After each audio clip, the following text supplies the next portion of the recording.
Hello, hello, and welcome to another podcast episode of Overpowering Emotions, where I talk all things big emotions, emotion regulation, and of course, resilience. And this year, we're talking about our journey of resilience.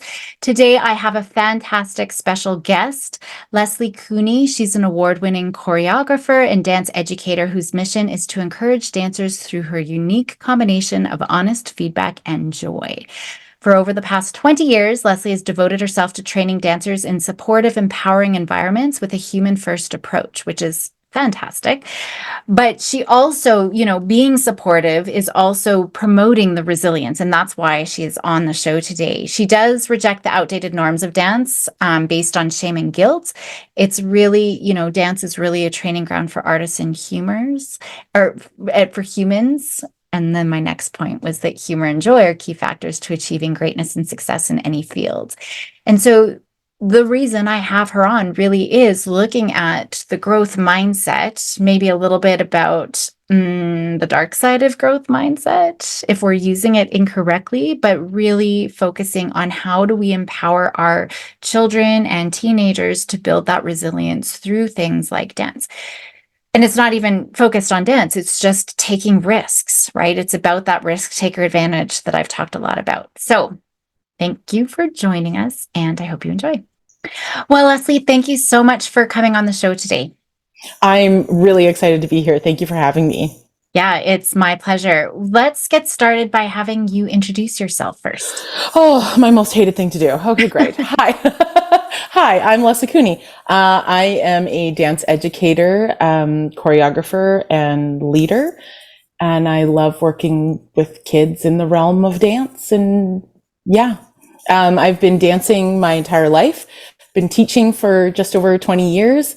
I have a Bachelor of Fine Arts in dance. So I literally have a piece of paper that says I can roll on the ground, which has been very, very beneficial. But it was really, really good education taking that post-secondary dance training through university. And then I just kept on keeping on using that degree and then looking to coach and mentor youth in dance. Well, that's great. And I love just in your bio, I mean, just breaking the traditional, way of teaching. I know my girls both started in dance and it wasn't supportive. It wasn't empowering. It was very punitive. Mm-hmm. They had flyaway hairs and it was too stressful for all of us. So I just love that it's about joy and support and growing and yeah. Yeah.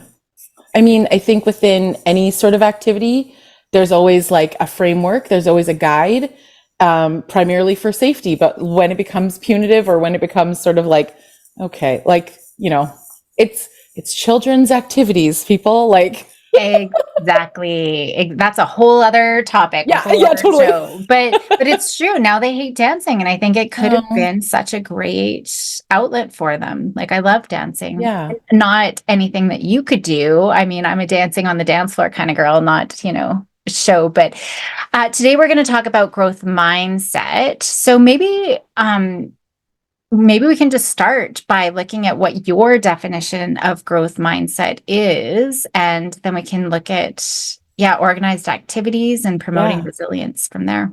Yeah, growth mindset, if I have to be 100% honest, is something that it feels kind of buzzy. It feels very like trendy to talk about growth mindset, and you hear a lot of people talking about growth mindset.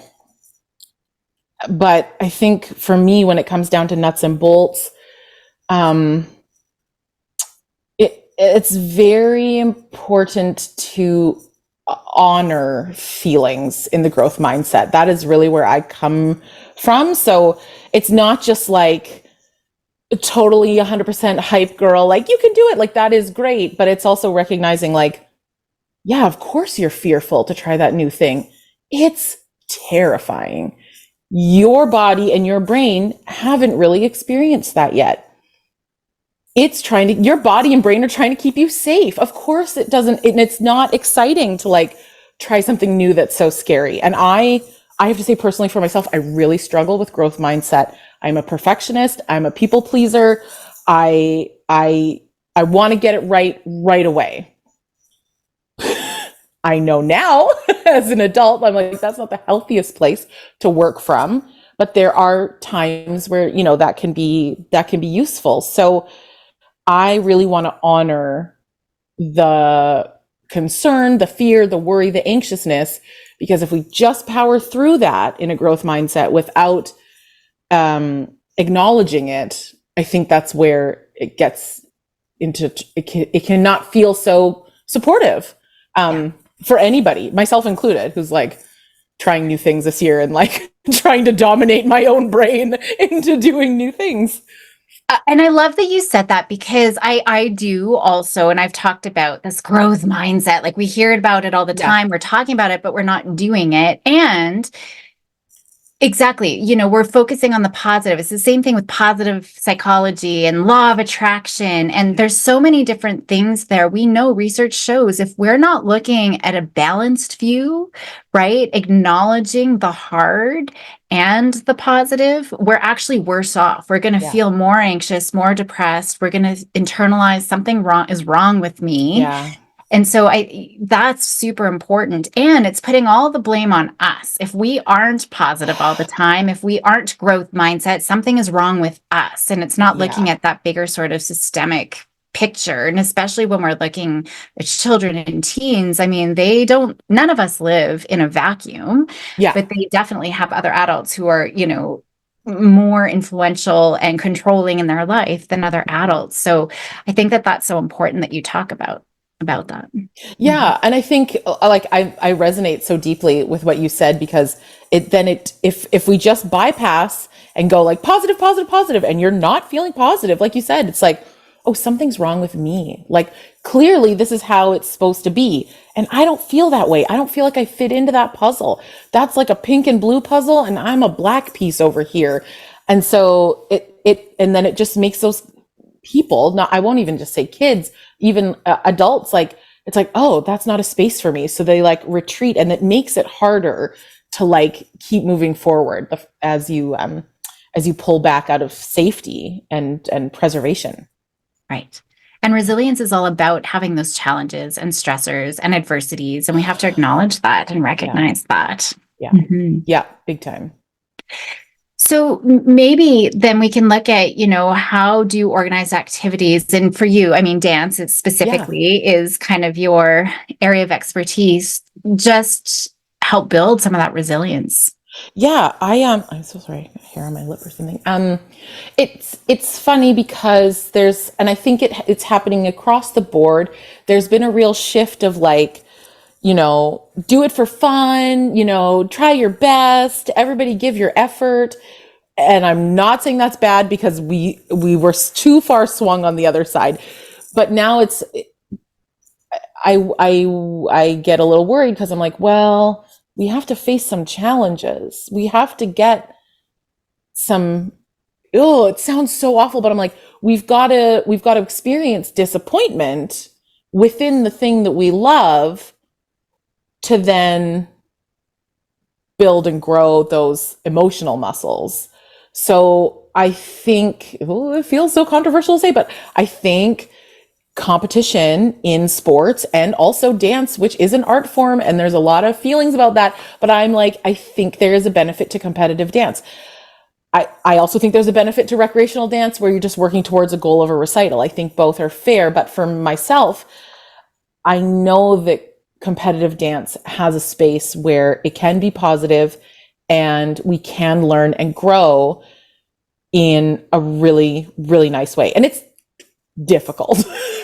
It's like, It's not controversial. it is, If you yeah. listen, this is what I talk on my podcast all the time, is our kids, I want them feeling disappointment and rejection and grief and all of these things. We have gone to this, everybody gets a trophy, everybody gets a participation badge, and we are crippling our kids. We never had to talk about growth mindset in the 70s and 80s when I grew up, because we were out there. We just had to do it. We had to Yeah. learn that disappointment, right? Yeah. You didn't all, and I know I just had a conversation the other day with parents were so disappointed that, their daughter tried out for the volleyball team, but so did all these other girls and they Mhm. didn't make it. Why couldn't they just make it so everybody got to play?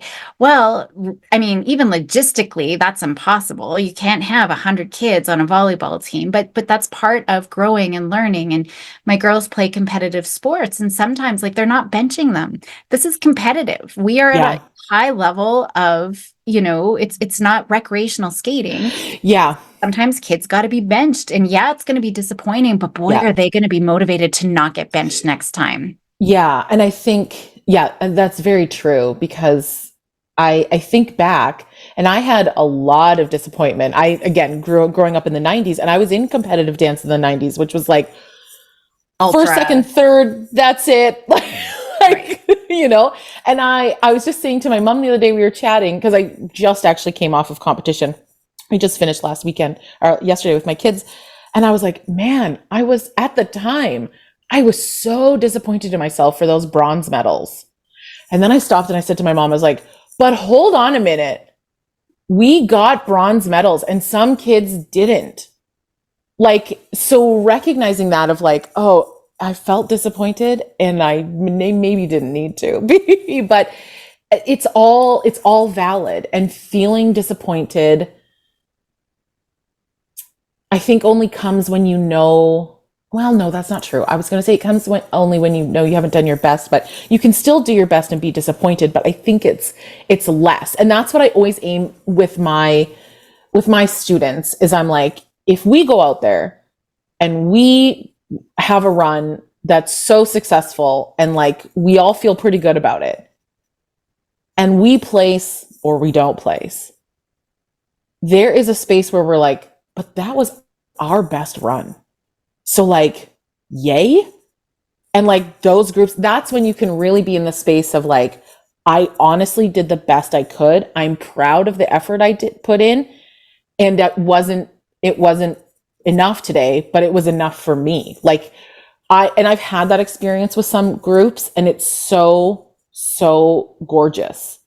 Um, yeah, it's really, really lovely, but And if you do tough. get the bronze too, it's more meaningful that you did get that or whatever than if Yeah. everybody just got a medal. It's not as, and it's the same thing with praise and empty praise. Yeah. I don't know if you listen to Brene Brown much or know A much, little bit. Yeah, I do. but she talks about, when her kids, she was a competitive swimmer and her kids were in swimming, and the coach would stand at the end of the pool, with her thumb, either thumbs up, thumbs down, or like sideways, Yeah. meaning like so, keep going, try Yeah. again. And the coach was just like so, try again, try again, try again.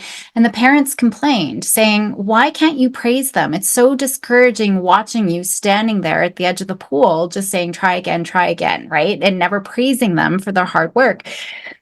But Brene was like, but then it's just empty praise, right? They needed to know, okay, try again. It wasn't perfect. I know that I can keep improving. But when they did get a thumbs up, it was like, yes, Yeah. it Yeah. felt so empowering. And they were Yeah. even more motivated. And it was genuine because they knew Yeah. they got it, Yeah. right? And Yeah. so, yeah. Yeah. And I think you touch on something so important is that idea of empty praise. And that does seem to be quite prevalent, of just like, and it's this all like, yeah, I like nothing but positivity. I don't want to call it toxic positivity, but just where there's no underpinning of honesty, kindness, truth, trust, and respect. Cause I'm like, without those things, for me at least, without those things, I'm like, I can tell you good job all day long. But if there's not a relationship of trust, if there's not a relationship of respect and kindness and somebody who I'm like, that person really truly believes in me, it's just going to go right through. It's not going to leave an impact. It's not going to impact that kid in the way, or that person, the way that you want it to. Yeah, Yeah. absolutely. So maybe we can talk about encouraging those healthy risks and how we do that and how that promotes resilience. Yeah. I feel like this is actually just my job. I should just say I'm a risk encourager. Um, my trainer would also be like, that is also my title. Um, Yeah, and it's for me it's a balanced approach where you want to be setting them up and training them in such a way, especially because I am training youth. So I have to be super mindful of like growing bodies, changing bodies, anatomically, musculature, all the physio stuff that goes along with that, and their brains and their emotions. And like the pile that is like adolescents and like preteens and teens, which like I absolutely adore them so much because there is so much space within them. Like there's a lot, but there's also a lot of space. So um scaffolding, building scaffolding for students, and or like ladders where we start somewhere and then we progress and we grow.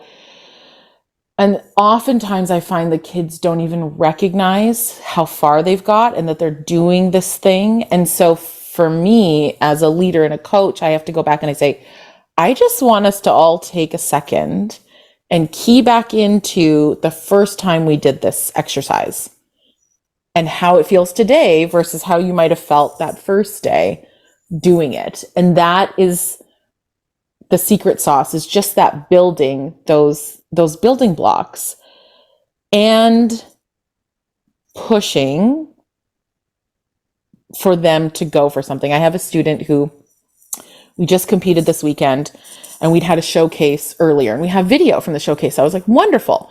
I'll get to see it from the front. And I watched it and I was watching it with her and she did a completely different movement than what was choreographed. And I said, oh, that was different. And she's like, yeah, I got really scared. And I was like, I know that move is giving you a little bit of grief, isn't it? She's like, yeah. I was like, okay, but let's work on it today. Like, let's make that our focus today. So we practiced it and we practiced it.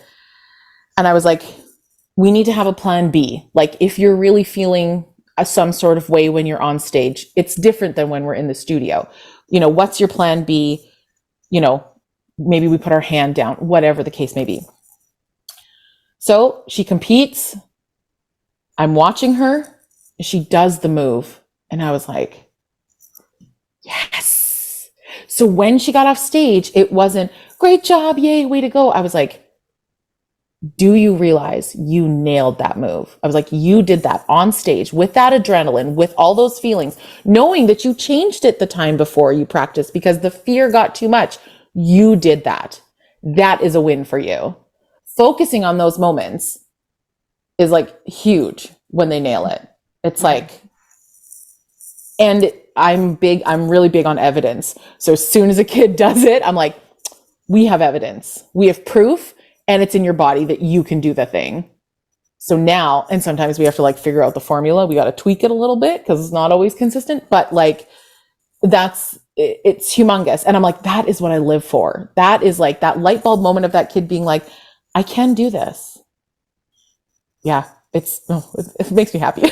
They just need those experiences and opportunities to do Yeah, it. Because if they yeah, stay with what's safe, they're never going to learn that I can do it, yeah, right? And yeah, so for me, like just focusing on, how do we continue promoting that? That was one instance. How do we continue doing that? I focus on how did you do that? Because last time you didn't, something got in the way, but this time you did. So what yeah, was different? How did you do that? yeah, How were you able to?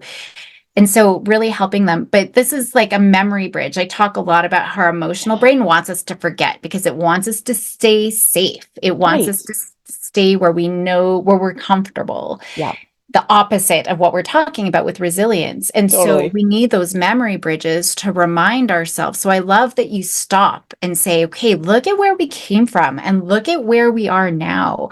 Yeah, Part of me is like a video. I mean, we can't always video every moment baseline in life, you but know, like how incredible. I mean, my girls will look back at their art, really, like even just from grade yeah, 9 to grade 10, how huge. significantly different, some of that. Sometimes we can document that and see, but Yeah. yeah. Yeah. Well, and I even find like it really comes out of a place of even recognizing that for myself where I'm like I need to take those moments to like slow down and remind myself and I'm like, "Oh, if I need to do that. I need to make sure that those kids really like hear that. Like I need to be their reminder. I need to be their memory bridge so that they can hold on to that." Like yeah. And then we can coach. I remember there's a video somewhere. It was a girl doing ski jumping, and she went from like the 20-foot ski jump to the 60-foot ski jump. And she could hear how terrified she had one of those GoPro cameras on her Yeah. helmet, and you can hear her like on the verge of a panic attack. And the coach said it's just a bigger 20 because she'd been doing the 20 jumps all the Yeah. time. It's just a bigger 20. It's just a bigger 20. She's still scared, but it's learning that self-coaching, right? Yeah. Like that's what they need to internalize what we would say to them in that moment. Because she's the only one who can go out there on the jump. The coach can't Yeah. come with her. Yeah. And so you can hear it's just bigger 20, it's just bigger 20. And she goes and she starts panicking, but then she realizes at some point, it's just a bigger 20. Like, I've got it. I know how to Yeah. do it. Yeah.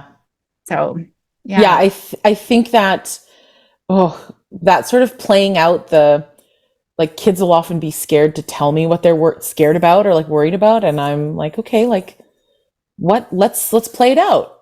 If you forget your dance on stage, I joke with my littles. I'm like, do you think your feet are going to like light on fire, or like something's going to happen to the stage, or like you think everybody in the audience is going to start booing at you? And and all these like crazy, never could happen things. And they giggle about it. They go, no. And I'm like, right. So if that's not going to happen, we're probably okay. Like, we'll probably make a mistake. We make a mistake in class. We'll probably make a mistake on stage. We just work to continue practicing so that maybe that doesn't happen. right. Yeah. Yeah. And I don't know if it will. And we're going to go and see anyways. And, Totally. like, I think that that's a big piece too when we're looking at risk taking. I don't know what's going to happen. It's kind of like MacGyver, right? Like, I have no idea how it's going to turn out, But he's going to escape. but I'm going to figure it out. Like, I'm going to Totally. use my resources, whatever it is Yeah. that I have, and I'm going to try to figure it out. Yeah. And I think that resources, I think, is a huge tool, especially when I'm working with youth, because we'll often work on individual bits, and then a choreographer will put it all together or something. And the kid's like, I can't do it. And I'm like, of course you can. We've been training for this moment. It's just now we have to link all these little pieces together. You have the resources, but when we're thinking of them as like individual pieces, that's just how we see them. And it's when once we put them together, it's like a whole other mountain. It's like, yeah, I got that move. I got that move. I got that move. But if you put them all together, that's where like the next level, the next hurdle is to get through the like combination of those things together. Right. It's like learning to ride a bike. First, you got to Yeah. figure out your balance, right? That's the first piece. And Yeah, then you got to totally. figure out steering. And then you got to figure out, and I mean, with these strider bikes, they really are way more disconnected skills, because once you get your balance on the strider bike, now I have to put that together with the The pedaling, and I pedals. find some kids get stuck there, right? Yeah. Or vice versa. They have training wheels, so now they've got the pedal piece but now I got to work Not on as the much balance balance. piece. And so it Yeah, seems so overwhelming, it but once is. they get it and it kind of clicks. But then when they do, that risk, especially the bigger the emotion, the bigger the fear, when they do ride it out, get over that mountain of emotion, it just feels like that relief and excitement on the other side. I mean, that's where Yeah. resilience is, and growth and thriving. And that's where Yeah. it's at. Yeah. Yeah. Absolutely. Yeah. So, anything else that you think is important, to talk about, just in terms of whether it's the organized activities piece or, Yeah. Yeah, I do think competition is good, um, in general, even for the arts. And I think too that it's also an opportunity to learn, being able to watch other dancers, sitting in the audience, and really, yeah, really dealing with that can be deep seated disappointment. But I also think that then, like, just as you were saying, when they've conquered it, or when they find the success after all of the work, that payoff is so genuine and really deep rooted. I think if the success comes too easily, which everybody loves it, it feels good in the moment. It's like putting, whipped cream on your hot chocolate. But then it's gone just as quickly, right? Like, it kind of dissolves like cotton candy. Whereas I think when we are in those competitive situations, when we find that success, it stays with us, and that carries with that person as they go forward. And again, they can use it as proof, as testimony. Like, I did that. I was in that category with all those people, like, 11 people, and I placed. Like, that's, and it's very honest and really genuine and authentic. And I think that's where the true growth mindset comes from, as those kids move forward. And also to just really honor where they're at. Like, I know I'm going back into my studio this week, and I'm disappointed in myself. Like, I felt disappointment over the weekend, and I'm going to be really honest with the kids and be like, I'm disappointed. I had really high hopes for that number. And let's work together to see how we can, make it better. I was like, after 24 hours, that disappointment felt a little bit better. It wasn't so bad. So also honoring and letting the kids know, I'm like, I felt disappointed. You're allowed to feel disappointed. Let's give it some space. And then once it's kind of got a chance to work itself through, now I can be like, okay, it definitely wasn't our best run. There's a lot of things we can do to like improve, but I think, walking through that reality of like, yeah, I was disappointed too. And that's okay to feel disappointed. And now I have a goal. Now I have like a little bit of a fire underneath me to be like, yeah, it wasn't as good as I thought it was. That's okay. I can get it there. I can get it there. So, and now I know what to work on and how totally. what I learned. This is what I learned, and this is Yeah. how. And that's important. Being able, I think so. I mean, obviously, we're modeling the skills that we want, Yeah. but they need to see that we adults also feel these, because a lot of kids, I know on my podcast, I've talked about how my youngest daughter will think that I'm this fearless, courageous woman who's never scared, because I'll go and speak to a room of thousands of people. And she's like, how are you doing this not scared? I'm like, I'm terrified. You'll hear my voice wavering. I Yeah. totally am. But being brave, it's not fearlessness. It's being scared and doing it Yeah. anyways, right? Yeah. So it's taking that challenge. And the one piece that I would say, just to add, to this conversation when we're talking about competitiveness, is we are giving them the opportunity to regulate their emotions, because there is a lot of stress. Yeah. I mean, if it is just recreational, so there is the meaningfulness piece, but it is also feeling and coping with and learning I can handle these big feelings, and especially judgment. I mean, social rejection and judgment is the biggest, strongest feeling we have physiologically in our body. Our brain was just built because if we weren't part of a tribe, right, we would be rejected, and it's survival. 100%. And so that's a huge piece. And parents are always saying, don't worry about what other people think of you, but we are judged. I mean, the reality is people listening to us are going to be judging us on, this dancing, obviously, like anything competitive, you're going to be judged. And if we can handle that, we can handle pretty much anything that life throws our way. So I just wanted to add that sort of extra layer. I like it. Yeah, of course, because that's important. Yeah. Judgment is huge. And we've really been working on like, are you judging from a place of like really trying to like give honest feedback, or are you just trying to boost yourself up? And both happen, and both are, like, we all need a boost, even though that's maybe not the best. We're all sort of works in progress. But if you can come from a place of, again, like I just like really talk about trust, respect, and authenticity, I'm like, then doesn't feel so much like judgment, and it kind of goes more in the feedback space. But yeah, teenagers and preteens standing in front of mirrors for like hours at a time with like a bunch of other kids who are also like in the same space. It's like, it does feel like a recipe for disaster for sure. Oh, yeah. And I work with a lot of teens, especially my girls who are maybe taller, more developed, feel larger than other dancers. And there's just so much wrapped up in that. And I think that's a big piece with just social media and the social comparison. I mean, it was always a thing, but I think it's so much worse now with social media. Yeah. I know the mirror is like, it's beneficial and can also be detrimental, which I'm also like, great. Like, I'm going to counter the thoughts in your head that you're judging from the mirror. I'm like, I have to be like that overarching like reminder, which we don't always have somebody doing that for us on social media or in other places Right. where we're getting that reflection. Yeah. Yeah, exactly. Well, this has been great. And hopefully, I mean, it's fantastic having you on because you're just reinforcing a lot of pieces that I talk about as well. And I know it does feel icky, but what? Like we want to have our kids, feel disappointed. It's not that we're setting them up for failure. We're not setting them Right. up for disappointment, but life is full of disappointment and uncertainties, and they need to really experience those to be able to regulate their emotions and manage Yeah. those situations.